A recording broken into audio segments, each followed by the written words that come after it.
Nintendo!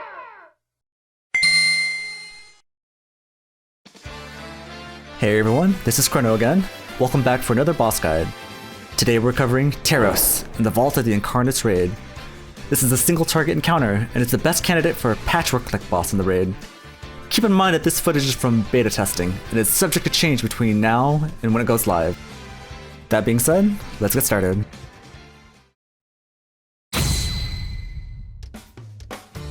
Rock Blast will put a large circle on a random player and needs to be soaked by others to split the damage. A bare minimum of 4 is recommended to prevent near one-shots, but the more the merrier. Once it goes off, it leaves an aftershock that does about half of your HP and knocks you up if you don't move out. When the Rock Blast is about to explode, 6 players will be picked with a yellow arrow above them.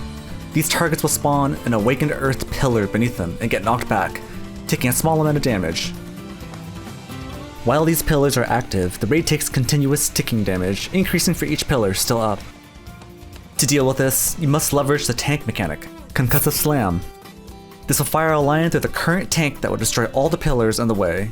Each pillar that gets popped will deal a small amount of up threat damage to the whole raid, and lingering dot damage over 8 seconds.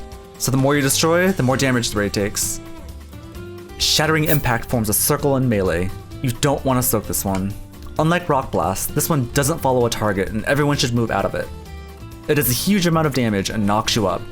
This ability will cause rubble to fall from the ceiling that leaves behind pools that slowly covers up space and forces the raid to reposition.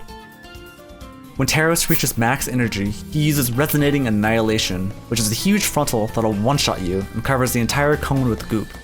The visual and audio cues are very obvious, so be ready to use movement options to get out of the way. This ability also causes rubble to fall from the ceiling.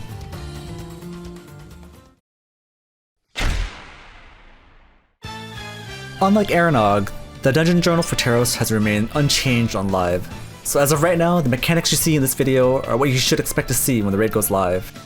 It's just a matter of how it's tuned and how the fight is paced that might change. The very first thing Terros does is a Rock Blast on a random player. Keep in mind it's possible for this to pick melee players as well. Ideally, you want to bring this close to melee, so they don't lose uptime on the boss and still assist with soaking. There is no downside to bringing the Rock Blast close to the boss, since it's easier for healers if more people get inside. This mechanic does not leave puddles on the ground, only the falling rubble from other mechanics causes that.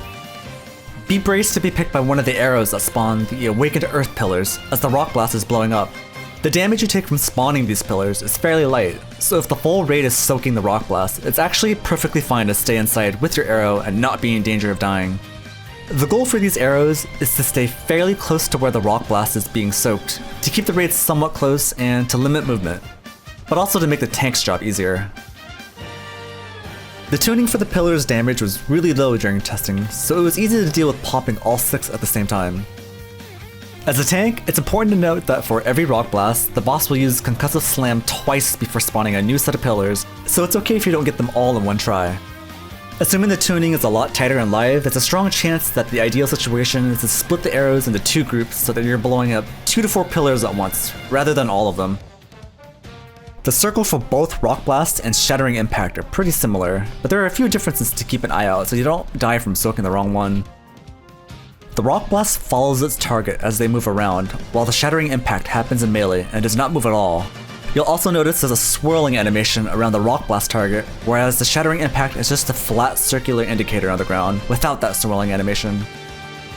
During testing, the tanks could take about 9 to 10 stacks of Concussive Slam before they were outright one-shot from regular melee attacks, so use your own judgment for how many stacks is unmanageable on live.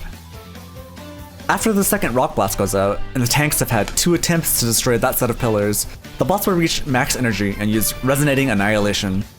Your raid should have a predetermined direction for everyone to go. This choice doesn't have any bearing on how the fight plays out, it's just a matter of preference. The fight will rinse and repeat the same cycle from this point forward, and the softened rage is when the entire room is covered in goop, at which point the boss will spam a raid-wide AoE that does ramping damage until you wipe. Our gear was set to be within 10 item levels of what heroic bosses dropped during testing, and it felt criminally undertuned. My hope is that this remains a challenge even once we approach the item level of the rewards from the raid. Blizzard is trying something new this time around, meaning when the raid opens, all difficulties of the raid will be open at once, and we'll start the week about 30 item levels below what Heroic drops. So I'm hoping this boss won't just fall over when we have no gear, because that'll just lead to him being absolutely boring when we do have full Heroic gear. The pacing of this fight actually feels somewhat sluggish on Heroic, and I feel like even with tuning that'll remain somewhat true. However, the Mythic changes really give the encounter a nice ebb and flow that I found to be significantly more satisfying than the Heroic version. The first major change involves Rock Blast. Previously in Heroic, this only did damage to players soaking within the circle, but now this always does damage to the whole raid. I'm not 100% sure how it scales this damage, but what we did notice was that if the full raid soaks, then everyone takes very little damage, equating to about a third of everyone's HP. Whenever even a handful of people miss a soak, everyone takes noticeably more. What this means is that even the 6 targets selected by the arrows must soak, so we had everyone use their own judgment to pick either the left or right edges of the Rock Blast, and position themselves for the tanks to take out the pillars in 2 shots. Having the full raid soak the blast and destroying 3 to 4 pillars at a time was the optimal way to deal with these mechanics that wasn't overwhelming for the healers. Having even just a few players miss the soak can put the pillar targets at risk of a one-shot. On Mythic, anytime rubble falls from the ceiling from Shattering Impact or Resonating Annihilation, everyone in the raid will be affected by a debuff called Reactive Dust. This does fast ticking damage and has infinite duration. To remove it, you must come into contact with another player with the debuff.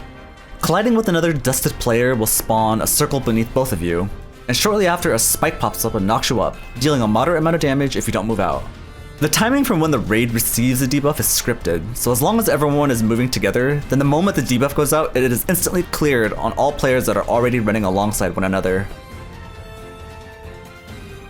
When the Rock Blast and the raid's movement was managed well, the pacing of the fight actually felt really good. The raid testing schedule actually involved 2 separate days of Mythic Terros testing, and on the second round we noticed that the mechanics came out at a significantly slower pace, to the point where the fight felt way too slow. So I'm hoping they end up reverting that to restore the pacing to the version you're seeing on screen. The fight doesn't seem like it's meant to have overwhelming or complex mechanics, but rather it tests your raid's ability to do the dance and serve as a gear check. And I don't think that's necessarily a bad thing. As long as the fight is tuned well, and the mechanics don't have long intervals between each other, I think it's a solid fight for being one of the early bosses in the raid. A big thanks to everyone who stuck around to the end of the video. If you liked what you saw, the best way to support me is to sub to the channel. I do hope these guides make these raid bosses less daunting. I'm wishing everyone the best of luck in the raid. I'll see you guys next time.